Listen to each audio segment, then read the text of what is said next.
This is a reading from the Mystical City of God, the Incarnation, by Venerable Mary of Agreda. Chapter 30. Jesus, Mary, and Joseph returned to Nazareth at the command of the Lord. 702.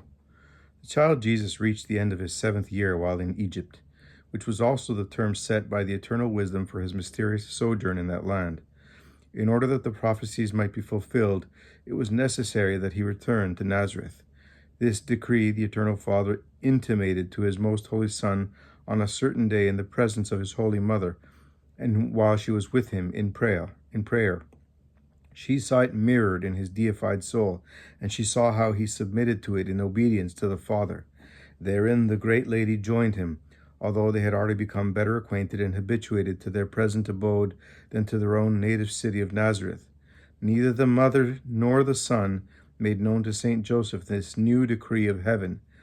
But in that very night the angel of the Lord spoke to him in his sleep, as Matthew relates, Matthew chapter 2, verse 19, and bade him take the child and its mother and return to the land of Israel, for Herod and those who with him had sought the life of the child were dead. So much value does the Almighty set on the proper order in created things that, though Jesus was the true God and his mother so highly exalted above Saint Joseph in sanctity, he did not permit the arrangements of this journey to proceed from his son nor from his mother, but from Saint Joseph, who was the head of his family.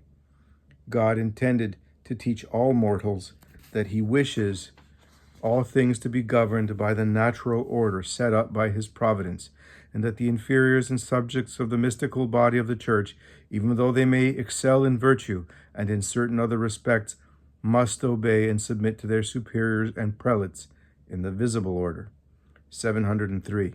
Saint Joseph immediately notified the child Jesus and his mother of the command of the Lord, and both of them answered that the will of the Heavenly Father must be done.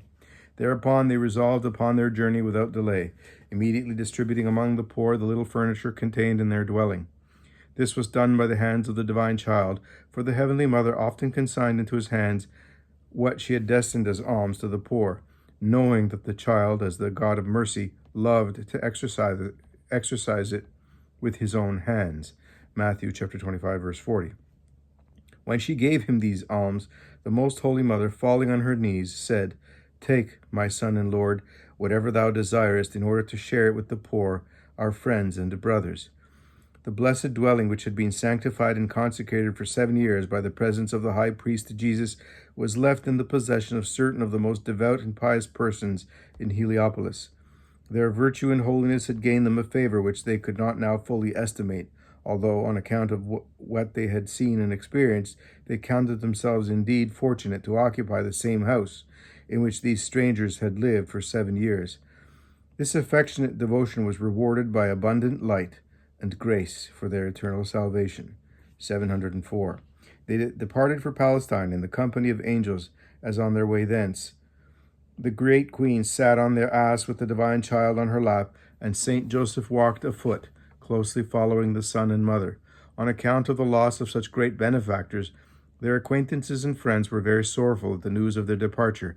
With incredible weeping and sighing, they saw them leave, knowing and loudly complaining that they were now losing all their consolation and refuge in their necessities.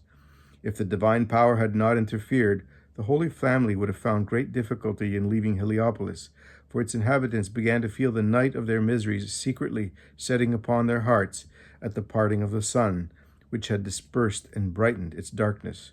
John chapter 1, verse 9. In traversing the inhabited country, they passed through some towns of Egypt, where they scattered their graces and blessings. The news of their passage spreading about, all the sick, the afflicted, and disconsolate gathered to seek them out, and they found themselves relieved in body and soul. Many of the sick were cured. Many demons were expelled without their knowing who it was that thus hurled them back to hell. Yet they felt the divine power which compelled them and wrought such blessings among men. 705.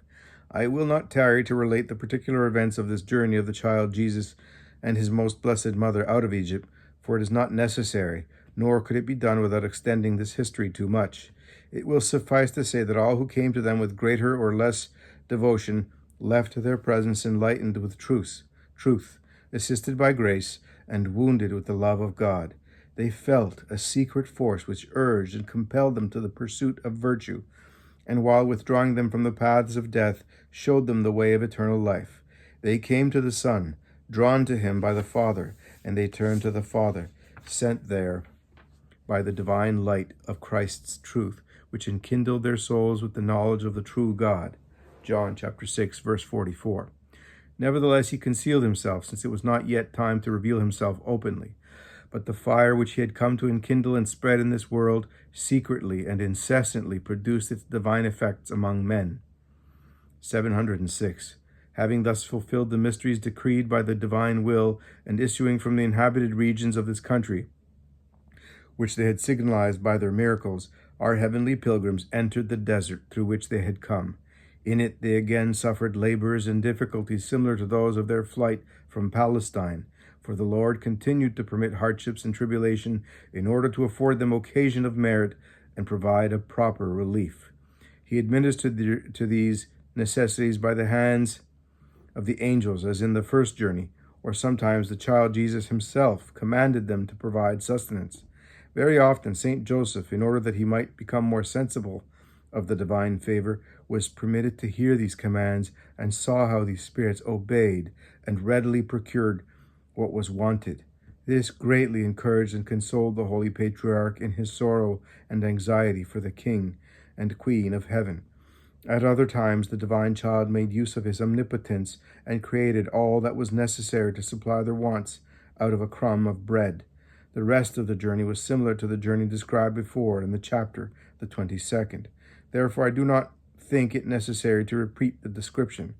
When, however, they arrived at the confines of Palestine, the anxious husband was informed that Archelaus had succeeded Herod, his father, in the government of Judea. Matthew chapter 2, verse 22.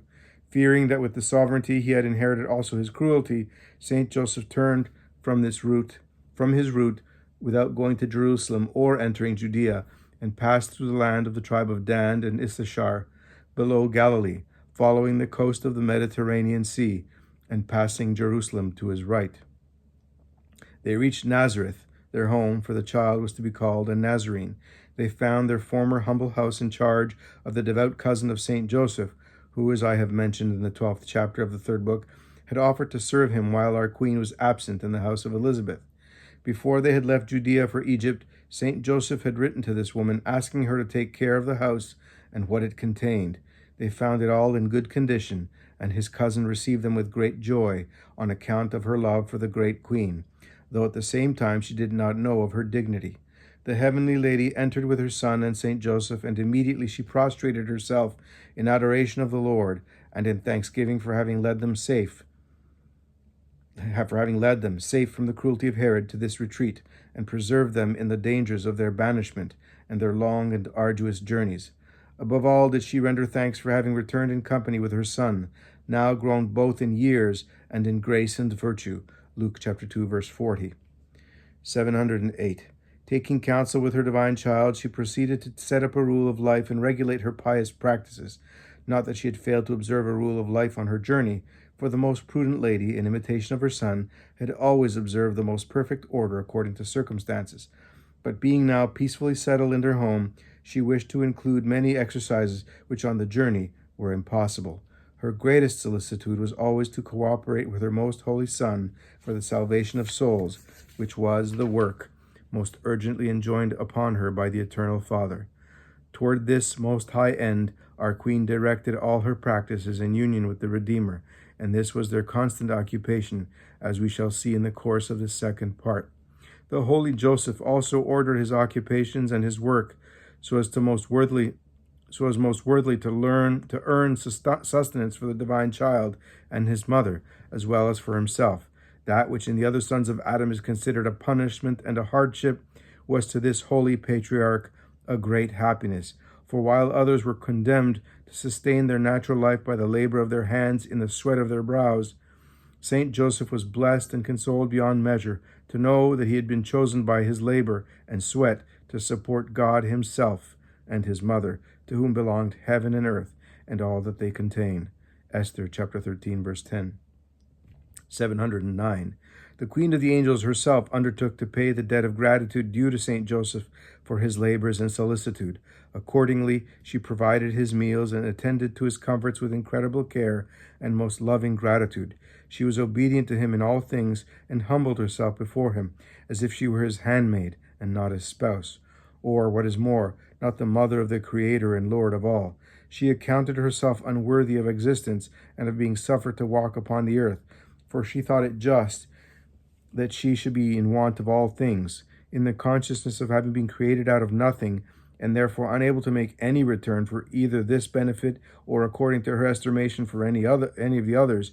She established in herself such a rare humility that she thought herself less than the dust and unworthy to mingle with it. For the least favor she gave admirable thanks to the Lord as to the first cause and origin of them all, and to creatures as to the instruments of his bounty. To some she gave thanks because they conferred favors upon her, to others because they had denied them, and to others again because they bore with her in patience. She acknowledged herself as indebted to all of them, though she filled them with the blessings of sweetness and placed herself at the feet of all, seeking ingenious means and artifices to let no instant and no occasion pass for practicing the most perfect and exalted virtues to the admiration of the angels and the pleasure and the delight of the Most High. Instruction which the Queen of Heaven gave me. 710. My daughter, while journeying at the command of the Lord from one country to another, and during the works enjoined upon me, my heart was never troubled, nor my spirit cast down, for I always held myself prepared to fulfill entirely the will of God. Although the Lord made known to me his high ends, yet this was not always done at the beginning, thus permitting me to endure so much the greater sufferings. For in obeying the Lord, no further reason is necessary than that the Lord Creator so commands and disposes. The souls must accustom themselves to look for this motive alone, and to learn solely to please the Lord, without distinguishing between fortunate or unfortunate events, and without looking to their own inclinations. In this kind of wisdom I wish that thou advance, in imitation of me, and to satisfy thy obligations toward my most holy Son. Do thou receive prosperity or adversity in this mortal life with unmoved countenance, and with equanimity and peace of mind. Let not the one grieve, nor the other vainly rejoice thee, but attend only to all that which the Almighty ordains according to his pleasure. 711. Human life is interwoven thus variously with both kinds of events, some of them according, others contrary to the likings of mortals, some which they abhor, others which they desire. As the human heart is limited and narrow, it immoderately inclines to extremes, boundlessly desiring what it loves and likes, and on the other hand grieving and sorrowing at what it abhors and dislikes. These changeful moods and fluctuations create danger for all or many virtues. The disorderly love for one creature which it cannot attain moves the soul presently to desire another, expecting a balm for its disappointment in the former, and if it is successful, the soul becomes involved and flurried in the desire of retaining what it possesses, thus casting itself by these velleities into still greater disorders and passions. Attend, therefore, dearest, to this danger, and attack it at the root, by preserving thy heart independent and riveted only on the divine providence, without ever allowing it to incline toward what it desires or longs for, or to abhor what is painful to it. Let the will of the Lord be thy only delight and joy. Let neither thy desires draw thee on, nor thy fears dishearten thee. Let not thy exterior occupations, and much less thy regard or attention to creatures, ever impede or divert thee from thy holy exercises, attending always to my example. Seek thou lovingly and diligently to follow in my footsteps.